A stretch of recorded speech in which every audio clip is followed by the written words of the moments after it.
আইন বাংলাদেশে চালু হবে, কারা কারা চান দুহাত তুলে আমার আল্লাহকে দেখিয়ে দেন।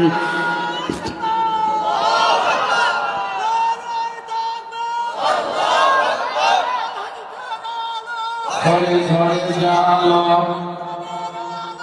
ধরে ধরে জালো, আমরা আছি সেখানে।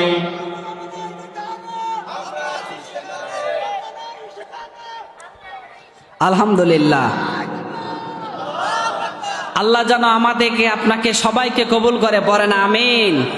যে কথা বলছিলাম যে আবু জেহেল আইন পাশ করেছিল, সে সময় পৃথিবীর ভিতরে সব চলতে দেওয়া যাবে, কোরআনের যেন কোনো আলোচনা না চলে।